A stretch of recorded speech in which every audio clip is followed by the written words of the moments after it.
Halo guys, kali ini kita mau ngelanjutin episode ketiga dari Become Patron of a Villains. Langsung aja, jadi cerita dimulai dengan Yutia yang menanyakan keadaan apakah intelijen itu aman atau tidak. Dimana di sini Rine menganggap bahwa intelijennya sangat aman dan mereka tidak menyangka kalau ini merupakan kerjaan Blue Moon. Bahkan, seluruh guild membagikan bahwa ini merupakan kerjaan dari ahli SWOT Master tertentu. Yutia mengatakan bahwa kita harus menjaga informasi ini dan masalah ini tidak boleh sampai ke orang itu atau Great Moon. Zeus pun menjawab bahwa awalnya mereka nggak mau ikut campur, tapi kakak dari Great Moon yang menargetkan Great Moon yang membuat mereka bergerak. Yutia menjawab bahwa mereka adalah pedang. Dan tugas sebuah pedang tidaklah berpikir sendiri. Jadi mereka hanya mengikuti perintah dari Great Moon. Blue Moon harus bergerak sesuai perintah dari Great Moon. Dan Yutia mengatakan bahwa mereka harus mengingat kepalanya bahwa Great Moon mengetahui segalanya. Dan mereka berlima tidak boleh mengecewakan Great Moon sama sekali. Zeus pun heran kenapa orang dengan kekuatan yang sangat mengerikan seperti Yutia sangat takut kepada Great Moon, yang menurut Zeus, sepandangan Zeus itu merupakan seorang kroco. Bahkan Yutia tampak anxiety dan gugup karena takut ketahuan aksinya oleh Great Moon. Cerita berpindah ke Alon yang sedang membereskan beberapa tumpukan kertas-kertas pekerjaan sebagai count. Alon tampak sangat sedih dan berkata bahwa ia itu sebenarnya hanya ingin bersenang-senang seperti yang bangsawan pada umumnya lakukan. Alon mengatakan bahwa kematian kakaknya harusnya terjadi 6 tahun lagi, bukan sekarang. Belum selesai Alon bekerja, tiba-tiba udah ada tumpukan kertas demi kertas, buku demi buku, dan laporan demi laporan yang harus ia selesaikan. Orang-orang ini pun takut dan mengira bahwa kon baru yang muda ini sedang marah karena mereka terus memberikan tumpukan pekerjaan kepada Alon. Bawaan Alon mengira bahwa Alon marah ketika menatap mereka, padahal Alon itu cuma kelelahan. Ketika ditatap oleh Alon dengan tatapan yang seperti ini, mereka menyimpulkan bahwa mereka harus bekerja lebih keras lagi agar tidak dibunuh oleh Alon. Jadi ini semua awal dari kesalahpahaman kenapa Alon mengerjakan tumpukan dokumen yang sangat banyak. Dan Alon pun merasa bahwa para pengikutnya itu bekerja keras karena rumor yang mengada-ngada di mana ia dituduh membunuh kakak tertuanya atau Leo. Latar pun berpindah kepada Evan yang mengatakan bahwa ia sangat terkejut dengan perkembangan Alon. Evan mengatakan bahwa ia terkejut Alon sudah menjadi mage tier 2 dengan belajar sendiri tanpa masuk akademi. Sungguh bakat yang luar biasa. Bahkan menurut keterangan Evan, umumnya butuh 4 tahun untuk seorang mage mencapai tier 2. Namun Alon menguasainya dengan sangat cepat. Namun ketika Alon pertama kali menggunakan magic, ada satu fakta yang mengecewakan dirinya. Ternyata kapasitas mana atau mana hole dari Alon Palatio itu sangat kecil sehingga dia tidak bisa menggunakan banyak skill berturut-turut. Menurut keterangan Alon, besaran mana hole yang dimiliki oleh seseorang itu sudah ditentukan sejak lahir. Jadi tidak bisa diperbesar ataupun diperkecil. Bahkan mana hole milik Alon itu sangat-sangat kecil di mana latihan itu tidak berguna untuk memperbesar mana hole ini. Lalu Evan mengabarkan dengan sebuah surat bahwa undangan dansa sampai kepada Alon atau Alon diundang untuk berdansa.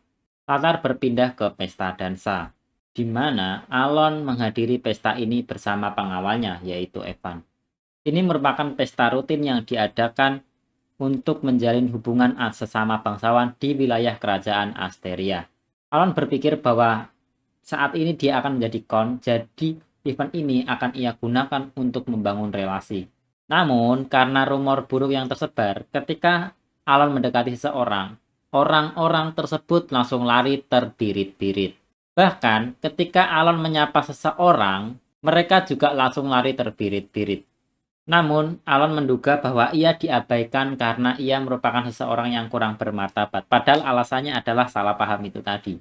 Alon mengira bahwa ia diabaikan karena Palatio yang sekarang tidak sekuat Palatio yang dulu, di mana Palatio yang sekarang merupakan keluarga yang memalukan dari daerah timur. Padahal, sekali lagi, itu bukan alasannya. Namun, Alon berniat memecahkan stigma tersebut dengan keterampilan sosial yang ia latih beberapa hari ini secara diam-diam. Ia pun mengambil botol anggur dan berkata bahwa ia ingin beberapa botol anggur ini untuk dirinya karena aromanya sangat khas. Namun ekspresinya sangat menyeramkan. sehingga orang yang menatapnya tampak sangat ketakutan dan ingin lari dari pesta tersebut.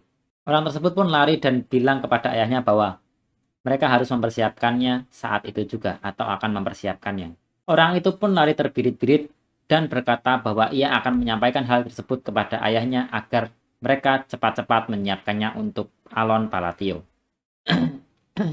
Dan sekali lagi mereka salah paham dan mengira bahwa Alon mengancam wanita itu untuk mengambil anggur edisi terbatas. Evan bahkan terus menyindir Alon karena hal tersebut. Karena pusing, Alon pun memutuskan untuk keluar dan mencari udara segar. Namun ada seorang wanita yang menatapnya dari jauh. Wanita ini sangat cantik dan merupakan seorang bangsawan berambut merah. Ia memegang segelas anggur sambil menatap Alon. Ketika Alon sedang berada di luar, ia diajak bicara oleh seorang wanita bangsawan yang berbeda dari tadi. Wanita tersebut bernama Loria dan ia merupakan anak ketiga dari keluarga Duke Altia. Menurut Alon, keluarga Altia adalah salah satu dari 3 vilain besar di game Psychedelia atau aib keluarga wilayah timur. Gadis ini pun berkata bahwa ia ingin berterus terang dan ia ingin meminjam kekuatan dari Alon Palatio. Mendengar hal tersebut, dari POV gadis ini, Alon menatap tajam dirinya bahwa dalam waktu dekat ia akan dibunuh. Juga Altia mengatakan bahwa saudara-saudaranya akan membunuhnya dalam waktu dekat. Alon heran kenapa dia tidak mengenal Duga Altia pada saat game. Ternyata alasannya adalah ketika game dimulai, Duga Altia telah mati. Loria berkata kepada Alon bahwa dalam waktu dekat saudara-saudaranya akan membunuhnya. Alon pun baru tahu alasan kenapa ia tidak bisa mengingat karakter bernama Loria. Ternyata ketika game sudah dimulai, Loria itu dibunuh oleh saudara-saudaranya. Itulah mengapa Alon tidak bisa mengingatnya. Loria berkata sekali lagi, kalau Alon punya kekuatan tersebut untuk melindunginya, maka dia sangat minta tolong untuk melindungi nyawanya. Alon pun menolak permintaan dari Loria. Namun, Loria tidak menyerah dan berkata kalau Alon mau membantunya, Loria akan memberikan setengah kekayaan dari keluarga Loria kepada keluarga Palatio atau Alon Palatio. Namun, Alon tetap kekeh dengan pendiriannya. Alon berpikir bahwa bertahan hidup untuk diri sendiri aja udah sulit gitu loh, apalagi dia kalau sampai ikut campur keluarga bangsawan lain, apalagi keluarga gede kayak Altia gitu. Sebenarnya Alon itu pengen membantu, tapi nggak sesuai rumor, dia tuh powerless atau nggak punya kekuatan apapun kecuali magic yang baru saja ia latih, itu pun baru mage tier 2 gitu. Mendengar hal tersebut, Loria pun sangat sedih dan tampak murung. Karena merasa tidak enak dengan Loria, Alon pun berkata bahwa akan ada hal baik yang terjadi kepada Loria dalam waktu dekat ini. Dalam hatinya, Alon berharap bahwa Loria akan bertemu dengan sekutu yang baik. Lalu Alon pun meninggalkan Loria dan masuk ke dalam. Ternyata, pertemuan Alon dengan Loria dipantau oleh member dari Blue Moon, di mana member ini atau anggota ini mengatakan akan melaporkan kejadian tersebut secara detail kepada Red Moon. Dan 2 orang yang memantau Alon merupakan Rine dan juga Deus. Rine berkata bahwa wanita tersebut atau Loria tidak memiliki hubungan dengan Avalon, berbeda dengan anggota keluarga lain dari Altia. Namun Rine mengatakan bahwa Deus harus tenang karena Loria bukan salah satu target dari Radan. Deus pun berkata bahwa keluarga Altia yang lain selain Loria akan segera Blue Moon tangani. Dan itu merupakan perintah dari Red Moon agar memutus jaringan informasi dari keluarga Altia dan juga Avalon. Cerita berlanjut di mana cewek berambut merah saat ini mengajak berbicara Alon. Cerita berlanjut dengan cewek rambut merah yang tadi mengajak Alon berbicara. Alon pun membalas sapaan wanita tersebut. Ternyata kali ini Alon mengingatnya dan sangat familiar dengan wajah ini di dalam game. Berarti ini merupakan tokoh terkenal. Alon berkata bahwa bangsawan yang mengajaknya bicara duluan bukanlah bangsawan yang normal, pasti bangsawan dari keluarga-keluarga yang jahat atau anomali. Alon pun menyapa wanita tersebut dan wanita tersebut bernama Zenonia. Wanita tersebut cukup kaget karena Alon Palatio mengetahui identitas darinya. Alon mengatakan bahwa Nona Zenonia merupakan orang yang cukup terkenal Ternyata melalui game ada 3 keluarga terkenal di game tersebut, yaitu di utara keluarga Altia, di timur keluarga Palatio, dan juga di barat keluarga Zenonia. Itulah kenapa Alon bisa tahu nama dari wanita tersebut. Ia bernama Kalia, putri sulung dari kerajaan Zenonia. Alon mengatakan bahwa ia mengenal Kalia atau putri dari Zenonia karena kecantikannya yang sangat menawan. Mendengar hal ini, Kalia pun merasa senang terhadap pujian Alon. Namun, Kalia ingin berbincang lebih jauh dengan Alon. Alon berkata bahwa ia dengan senang hati akan berbincang dengan putri dari Zenonia. Namun menurut Alon jangan di sini karena terlalu banyak mata yang mengawasi di pesta ini. Sebenarnya itu merupakan alasan Alon agar ia bisa pergi dengan tenang tanpa berbicara lebih lanjut dengan Kalia. Namun Kalia salah paham dan mengatakan bahwa Alon merupakan orang yang sangat berhati-hati seperti yang disebut oleh rumor. Kalia berharap bahwa mereka berdua akan segera bertemu kembali. Alon pun merasa heran kenapa Kalia tiba-tiba bilang begitu kepadanya. Rine berkata kepada Deus bahwa informasi mengenai insiden Avalon telah berhasil mereka tahan agar tidak sampai ke telinga Great Moon. Namun ternyata ada seorang pria yang terus mengawasi Alon dalam pesta ini. Deus dan Rine berniat mengawasi saja, namun kalau mereka berani melayangkan tangannya kepada Great Moon, ia akan langsung dieliminasi oleh mereka berdua. Cerita berpindah ke sebuah lembah, di mana Evan dan Alon berada di depan lembah karena Alon ingin mencari sesuatu. Di sini, Evan bertanya dan tidak yakin apakah ini benar-benar tempat yang dimaksud Alon, soalnya tempatnya rada mencurigakan gitu. Alon pun merasa senang dan Evan pun masih merasa curiga, namun Alon berkata bahwa ini adalah tujuan utamanya dan akhirnya ketemu juga. Alon mengatakan bahwa ini merupakan tempat yang sudah pasti, tempat yang sudah lama ia cari-cari. Tempat ini bernama Labyrinth of Whisper. Jadi, di labirin ini kita harus memecahkan teka-teki sebanyak 8, lalu kita akan mendapat artefak drop dari labirin ini. Evan pun bertanya bagaimana mungkin seorang Alon Palatio tahu tentang tempat misterius seperti ini, dan Alon malah jawab ngawur bahwa dulu ia sering datang ke sini. Evan pun heran, kok bisa dia udah sering ke sini padahal umurnya berapa? Terus Alon berkata bahwa ia tuh bercanda aja dan dia punya caranya sendiri untuk menemukan tempat-tempat seperti ini. Namun, Evan merasa tidak nyaman ketika Alon bercanda dengan wajah yang sangat menyeringai. Evan berkata kalau kepala mereka mungkin akan dihancurkan kalau jawaban mereka salah ketika menyelesaikan teka-teki. Soalnya di sini banyak jebakan yang mana jebakannya itu bisa meremukkan seluruh anggota badan mereka. Evan pun heran bagaimana mungkin Alon atau tuan mudanya bisa sangat santai ketika situasinya itu mempertaruhkan nyawa. Evan sudah bersama Alon selama 4 tahun tapi ia merasa ia belum memahami Alon sama sekali. Evan sangat heran, Alon itu nggak pernah keluar rumah, tapi ia bisa tahu tempat semisterius ini gitu loh. Namun, Evan berkata bahwa mengikuti tuan muda ini selalu membawa keberuntungan padanya pada akhirnya. Akhirnya 8 teka-teki telah diselesaikan oleh Alon.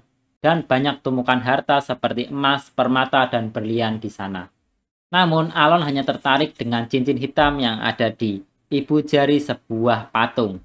Di mana Evan bertanya, cincinnya terlihat biasa aja, masa cuma itu tujuan kita kemari? Sembari ia juga mengantongi beberapa emas. Alon berkata kalau mereka berani mengambil yang lain, itu bisa jadi masalah. Jadi Alon meminta Evan untuk mengabaikan emas-emas tersebut. Lalu Alon mengingatkan bahwa tidak akan ada hal berbahaya ketika mereka keluar dari sana. Lalu ketika mereka baru keluar, Evan pun bertanya kepada Alon, apakah Alon tahu bahwa bebatuan-bebatuan yang mereka lewati itu sebenarnya adalah golem hidup? Ketika Evan hendak menghadapi mereka, Alon tiba-tiba menyela dan mengatakan kali ini ia akan membereskan makhluk-makhluk tersebut. Di sini tampak Alon menghadapi golem-golem tersebut. Evan tidak yakin, tetapi ia memilih percaya kepada tuannya. Ketika golem-golem itu menyerang Alon, Evan sangat khawatir terhadap Alon karena magic tier kedua tidak akan mungkin cukup untuk melawan golem-golem tersebut. Alon pun berkata constraint dimulai. Lalu ia pun mulai merapal mantra. Serpian yang mewarisi keinginan Nyarlala,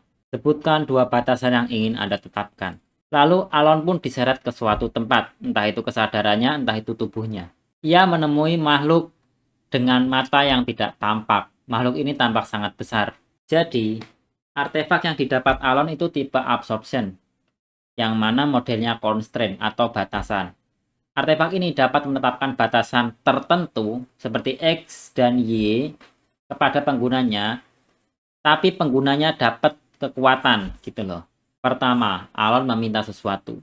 Lalu makhluk tersebut berkata, sebutkanlah permintaan pertamamu.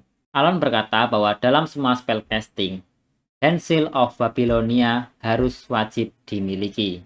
Makhluk tersebut bertanya, kekuatan apa yang Alon inginkan dari pertukaran ini?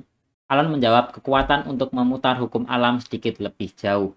Lalu makhluk tersebut berkata, diberikan. Alon pun membuat permintaan kedua. Dalam semua spellcasting, hanya Sacred Words of Babylonia yang boleh digunakan. Dan kekuatan apa yang Alon ingin dari pertukaran kedua ini? Jawaban Alon masih sama, yaitu sama seperti hukum sebelumnya, yaitu kekuatan untuk memutar balikan hukum alam sedikit lebih jauh. Anehnya, di sini makhluk tersebut malah tidak menjawab atau memberikan apapun. Makhluk tersebut hanya diam. Alon pun bertanya-tanya akan keadaan ini. Alon bingung apakah ia salah mengucapkan sesuatu karena ia hanya meniru sesuatu di dalam game. Bahkan ikon tangannya juga ditirukan sama persis. Tiba-tiba, makhluk tersebut berkata bahwa permintaan Alon diterima. Dan sebagai tambahan, makhluk tersebut berkata, manusia yang mengingat segel dan misteri dari dewa aku yang telah terlupakan, kami ucapkan terima kasih kepada Anda yang telah melanjutkan keinginannya. Keinginan dewa maksudnya ya. Alon pun semakin gak paham, keinginan apa tuh? Dia kan cuma mengikuti walkthrough dari game. Namun, cincinnya sepertinya terserap. Dan constraint atau batasan telah bekerja sepenuhnya. Makhluk tersebut berkata bahwa selama ini dia selalu mengawasi Alon, seorang pewaris keinginan. Alon pun mulai menggunakan magic di mana tangannya berbentuk seperti petir. Dan ini adalah magic yang ia keluarkan. Alon merasa bahwa ini adalah saat yang tepat untuk menguji kekuatan constraint atau batasan pengubahan hukum alam. Dan ini adalah waktunya Alon membayar harga yang diminta oleh dewa tersebut. Ya, itu aja mungkin gantung. Kita lanjut ke episode 4 besok. See you!